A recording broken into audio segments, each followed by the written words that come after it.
আসসালামু আলাইকুম। আমি সালমা হক অ্যানি, আরিয়া লাইফস্টাইল থেকে। তো আপনারা সবাই কেমন আছেন? আশা করি নিশ্চয়ই অনেক ভালো আছেন। আলহামদুলিল্লাহ আমরা সবাই খুব ভালো আছি। তো এই তো আপনাদের সাথে আজকে একটা রেসিপি শেয়ার করতে আসলাম। সেটা হচ্ছে ঢেঁড়স ভাজা আমি কিভাবে করি। মানে আমার কাছে বিশেষ করে ঢেঁড়স রান্নাটা এইভাবে খেতে খুবই ভালো লাগে। তো আপনারা অবশ্যই একবার এইভাবে ট্রাই করে দেখবেন। আমি আশা করছি আপনাদেরও খুব ভালো লাগবে।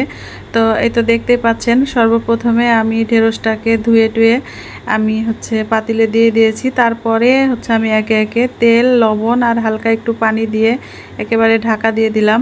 তো এই যে হালকা সিদ্ধ হয়ে এসেছে। তো পানিটা পরিমাণ মতো দিতে হবে, বেশি দেওয়া যাবে না।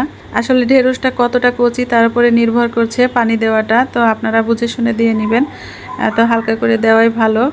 তো এই যে এইভাবে আমি পানিটা আস্তে আস্তে করে শুকিয়ে নিব। তো শুকিয়ে গেলেই আমি আমার ঢেঁড়স রান্নাটা কমপ্লিট হয়ে যাবে।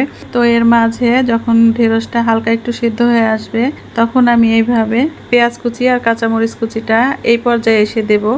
হ্যাঁ, তো আপনারা দেখছেন, দেখে বুঝতেই পারছেন। এই পর্যায়ে এসে আপনারাও দিয়ে দিবেন, কারণ এইভাবে কাঁচামরিচ আর পেঁয়াজের যে ফ্লেভারটা আমার খুবই ভালো লাগে, আমার কাছে বিশেষ করে। তো একেবারে প্রথমের দিকে দিলে মরিচগুলো একেবারেই সিদ্ধ হয়ে যায়। তো যাই হোক, আমার কাছে কাঁচামরিচের এই ফ্লেভারটা খুব ভালো লাগে, হালকা একটু কাঁচা কাঁচা হয়ে থাকবে, দাঁতের নিচে পড়বে, তো খুবই ভালো লাগে আমার কাছে এইভাবে।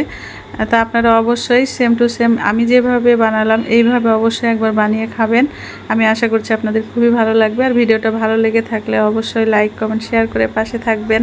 আর যারা ইউটিউব চ্যানেল থেকে দেখছেন তারা অবশ্যই চ্যানেলটাকে সাবস্ক্রাইব করে পাশে থাকবেন। তো আগামী ভিডিও দেখার আমন্ত্রণ জানিয়ে আজকে এই পর্যন্তই। আল্লাহ হাফেজ। সবাই ভালো থাকবেন, সুস্থ থাকবেন। আসসালামু আলাইকুম।